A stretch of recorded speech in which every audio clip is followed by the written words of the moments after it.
Nous sommes en 2052, 92 ans après cette chronique, dans une France futuriste où chaque fait et geste fonctionne à l'aide de l'énergie. Imaginez vos enfants, vos petits-enfants, citoyens de ce monde, être confrontés à une panne d'électricité globale. Le chaos perturbe les manufactures, l'inquiétude s'installe dans les grands magasins et l'anxiété fait gronder les rues.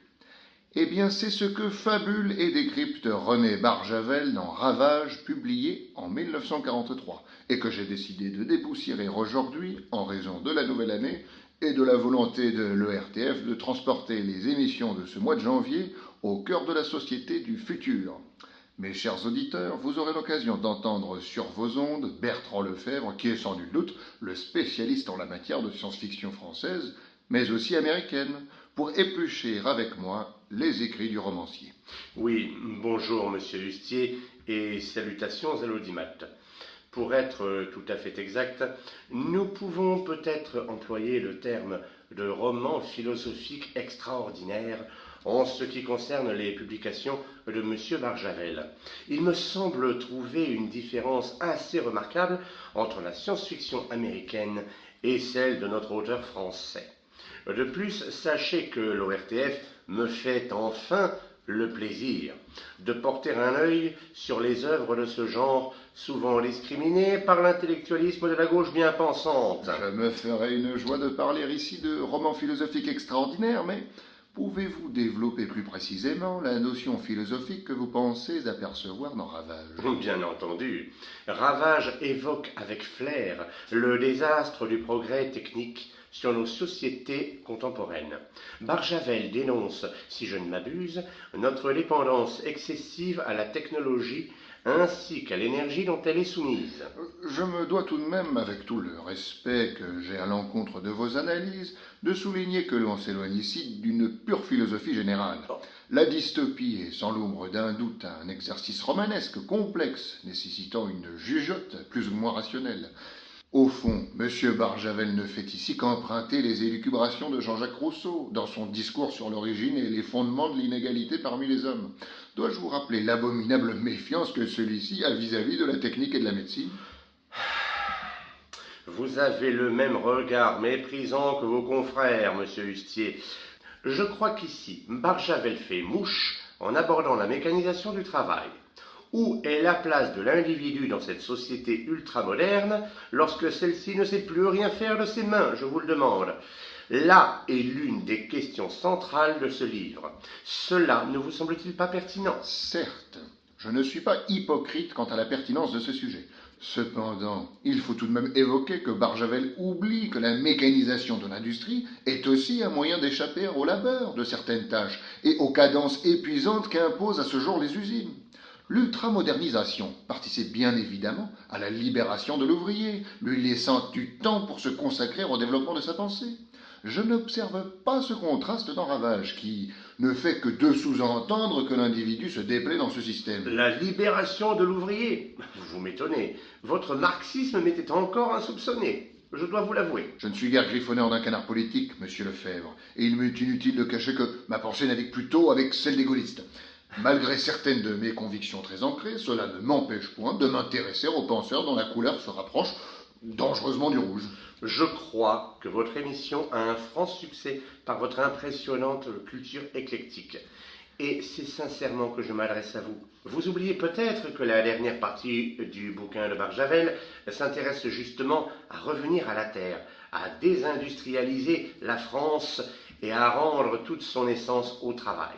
Je crois profondément qu'il y a un fossé entre la technologie dont vous vantez les mérites, qui permettrait de rendre stériles et libres les individus, et l'abolissement de celle-ci, afin de rendre le travail plus agréable en y plaçant un sens concret. Vous ne ferez pas gober que vous êtes l'un de ces timbrés qui admettent que le travail n'est pas nécessaire. Diable, qu'allez-vous croire? Le travail est une condition à l'existence, il est difficile de le nier. Ce qui m'embête plus particulièrement, et je reprendrai là certains propos de Simone Weil, ce n'est pas la contrainte d'ordre naturel du travail, mais la contrainte sociale. Alors vous êtes en parfaite symbiose avec le héros du livre, François Deschamps. Celui-ci tente de reconstruire, après l'effondrement, une société libre, ayant pour base la tradition et le monde agricole. Je me permets de citer une phrase du romancier.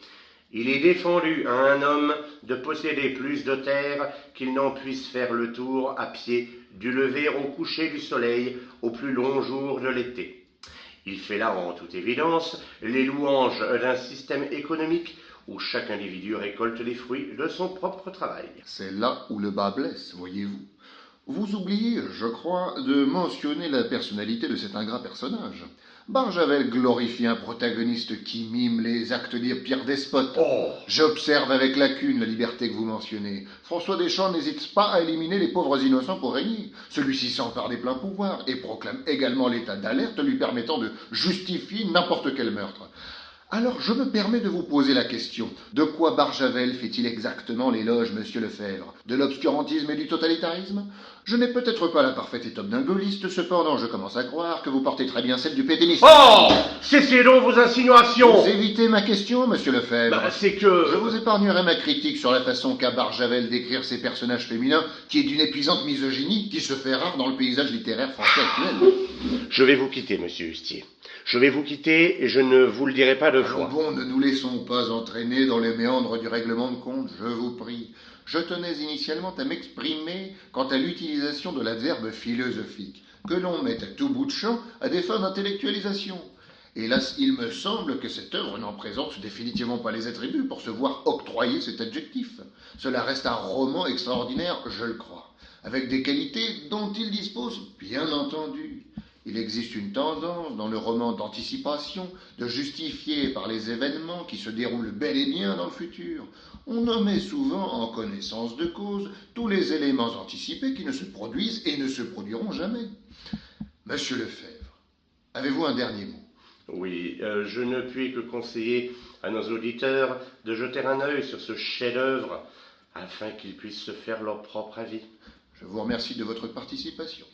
Nous vous remercions pour votre écoute et nous vous laissons sur un court passage du roman Ravage, publié en 1943, lu par Charlotte de Tours. L'humanité ne cultivait presque plus rien en terre. Légumes, céréales, fleurs, tout cela poussait à l'usine, dans des bacs. Les végétaux trouvaient là, dans de l'eau additionnée, des produits chimiques nécessaires. Une nourriture bien plus riche et bien plus facile à assimiler que celle dispensée chichement par la marâtre nature. Des ondes et des lumières de couleur et d'intensité calculées, des atmosphères conditionnées, accéléraient la croissance des plantes et permettaient d'obtenir, à l'abri des intempéries saisonnières, des récoltes continues du 1er janvier au 31 décembre. L'élevage, cette horreur, avait également disparu.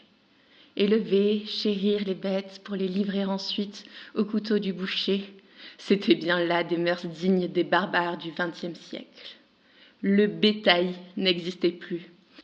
La viande était cultivée sous la direction de chimistes spécialistes et selon les méthodes mises au point et industrialisées du génial précurseur Carrel, dont l'immortel cœur de poulet vivait encore au musée de la Société protectrice des animaux.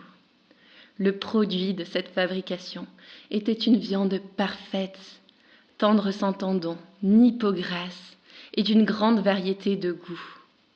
Non seulement l'industrie offrait aux consommateurs des viandes au goût de bœuf, de veau, de chevreuil, de faisan, de pigeon, de chardonnay, d'antilope, de girafe, de pied d'éléphant, d'ours, de chamois, de lapins, d'oies, de poulets, de lions et de 1000 autres variétés, servies en tranches épaisses et saignantes à souhait.